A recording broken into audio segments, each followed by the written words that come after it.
YouTube, what's going on? It's CALSOSCOPED back with another video on the channel for y'all, man. In today's video, you guys are going to be seeing my design process of how I actually went through. So I'm going to be breaking down the PSD, the project file of how I made this Paige Bueckers design just for the NCAA Final Four UConn, show a little bit of support, and this is going to be a great one, man. So make sure you guys tune in, lock in with me. As you guys know, you guys can always get the project file on my Patreon, so becoming a patron down below in the description, you guys can get the full project file, but I'm gonna go through most of the layers with y'all right here. So if you guys thought this is gonna be a video where I just cut out about 3 heads and then put them on the canvas and then just add some lighting, no, you came to the wrong channel, all right? You're gonna be seeing the artist process, man. So let's get it. You are now tuned into CALSOSCOPED. Alright y'all, so we're on the project file now. The first thing that I'm going to do is show you guys where the final is, where I literally just added a little bit of camera raw, so that would be the final there. But the first thing that I want to take a look at is how I created this background. The background, I actually combined 3 different images together. So first things first, let's just look at the background layer. So the main background photo is the cave, and this is what I really like. This is the first photo I really found, and it was awesome. It's from unsplash.com. So here's the cave right here, right? And also, let's just get rid of some of the stuff on the top. All right, so now we got an easier look at the background, right? So like I was saying, the cave was the main image that I used. If I double click on the smart object, you guys can see that this is the cave here, okay? So it was pretty nice to start off.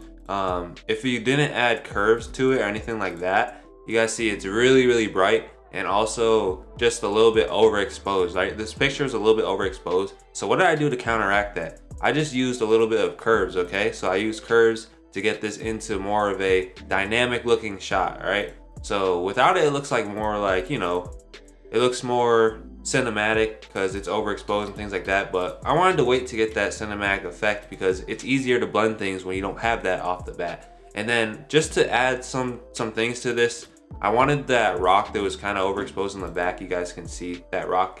It has a lot of light on it. So I just added a multiply layer over the top of it and brushed a little bit of dark blue over it with a multiply, because multiply is really good for just taking things down if they're a little bit overexposed, especially in your background. You kind of just want to get things out of there.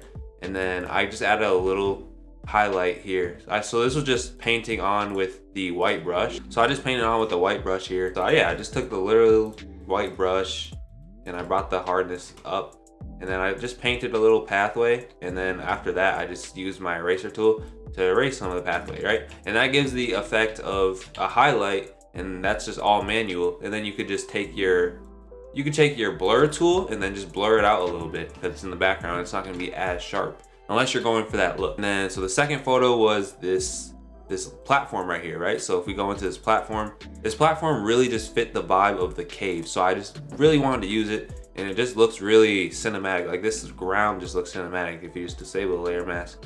That was it right there. So obviously I didn't want to have those highlights coming in for the background. So I just masked out what I needed with the pen tool, simple enough. So I added a little bit of curves to this as well, and this would be drawing it back. Okay, so it was really bright, but I want to always be able to control my highlights and shadows. So I always start with something that's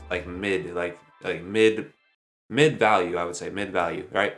So then I just drop my exposure down, and then as I feel like it, then I can bring the exposure back. So this is the main layer of exposure. Then now I can just bring that back because I know the subject is going to be there. I just know that. So oftentimes I'll just do things like that in the beginning just to set everything up, right? And then I knew my color palette was going to be red and blue. So that's everything that's in the background, the red and blue. So here's everything that I did for the red and blue effects.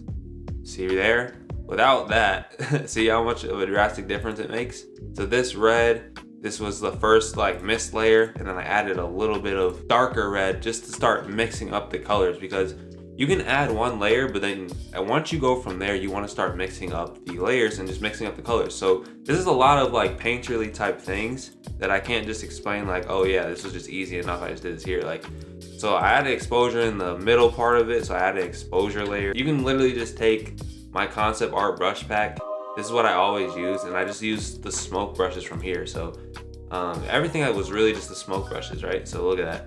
If I just get rid of that, then I can just bring it back or just add the exposure to it, right? So that's how I did that right there. I was just adding in smoke and varying the colors. So I would just pick a color with holding down Alt or Command.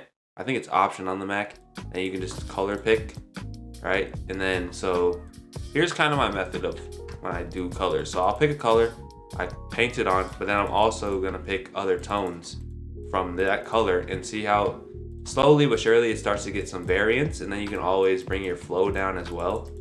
And then you start mixing in colors, and then you want to mix in colors from the top as well, and see how that all starts blending together. So just think about that in a process of an artwork, and you kind of have to just go beyond your shell to do that the best way. Okay, so that was what happened and was going on for the background. All right, so now this is the Paige layer. So this is the Paige Bueckers layer. All right, so pretty much started out with a really basic design, or just really basic picture of her. But then, you know, the retouching and everything like that led to where I got to. So I used Topaz Crisp, and I used just other little types of Topaz filters, right? So just experimenting with Topaz and Camera Raw filter can even get you to this point.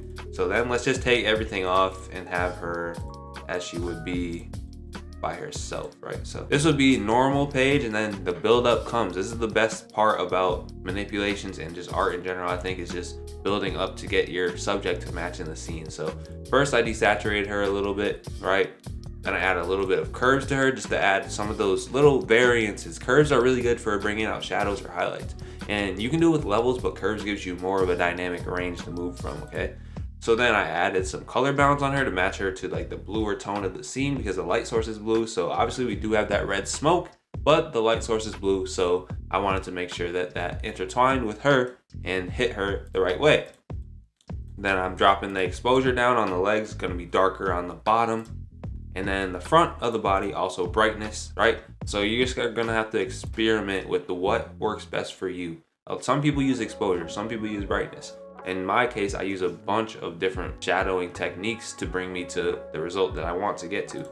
Then I have my solid black, and then I'm just going in from there. Like after I get the first couple set, then I'm just gonna go in from there and adjust as needed, right? So I adjust as needed, added a little bit of highlight on the outside, just using a little bit of inner shadow. I can link that video right here. If you guys want, I'll link it up, all right? So there we go. So that was Paige right there. These are the hazes that I add. So I just added a little bit of haze over the top. I just added a little bit of red. So I added some red, more saturated towards the front of the camera. Things that are towards the front of the camera are gonna be more saturated than if you go back. Just think about it like a mountain, that you're on a mountain range and you're looking back into the distance. Far away, you can barely see anything, but it's also less saturated and it's closer to no value, which when you're on a mountain, it's like white, okay? So that's how you have to think about that. So there we go with that right there. And that was the haze group. Now we're looking at the neck. This was just simply a net, bro. Like just cut out from an image. I just took my time to cut out a net. That's something that y'all gotta learn, bro. Just have some patience. Have some patience when you're cutting things out. All right, so I took my time with this net. It took about like, I don't know, like 10 minutes to cut this whole thing out. But it was definitely worth it because it's a good piece on here to have that championship neck around the neck. I think that looks fire. So just drop the exposure on it, just gave it a more balanced look. And then this was the second one. So I just made sure that, like, since it was really like white in a lot of spots, see this exposure, this, I gotta go back because I clicked off. All right, yeah. So this exposure helped it out a lot because it gave it some balance, right? So on the bottom, there's gonna be more shadow than on the top. I was just thinking about all those different types of things as I was going through this. So now we have the rock front, and this is the rock in front of her feet, right? And this is just like doing things in front of the canvas just gives it a little bit more depth so that you're really looking into the scene, right? So I'm always thinking about that as a creative, as an artist. I'm thinking about how are people going to look into my scene actually, right? So that's really a key thing that you want to be thinking about. Someone's going to be looking into the scene. So think about what you can put in the foreground and the background just to make a little bit more variance. This is the NCAA trophy. Pretty self-explanatory. Just masked out the NCAA trophy and put it in the front. Obviously, once again, you can always do a value check. Things that are closer to the front of the canvas are going to be darker generally than things that are retreating and in the back, right? And then you're just gonna have to find that middle ground. Also, I had my basketballs. They were in the distance. At first, these were actual basketballs, and then I just decided to put them all as black circles because easy enough. They actually look like basketballs in the background. Just have to add the light. So I just added the correct amount of light.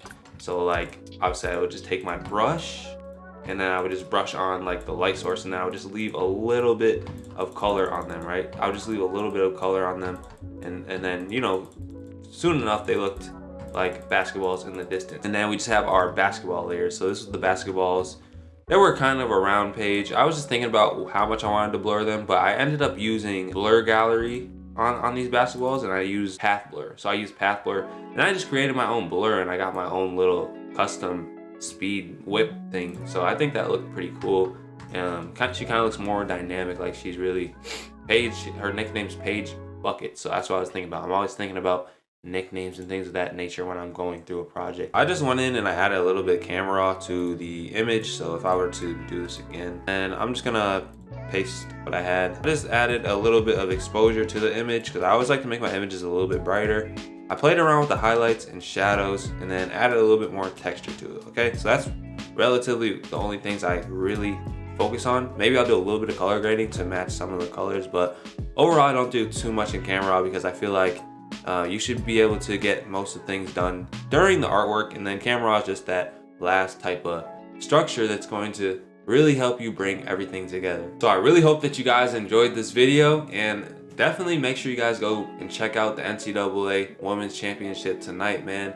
And if you guys like this video, drop a like down below. Make sure to subscribe to the channel, man. The more the merrier. We staying scoped out here, man. And let me know what other videos you would like to see on the channel. If you guys could, definitely go subscribe to the Patreon. It's a great little thing for $5 a month that you can get all my project files and updates on me and what I'm doing with my artwork and other things. So with that being said, make sure you guys take care, stay scoped, and I'll catch you guys in the next one. Peace.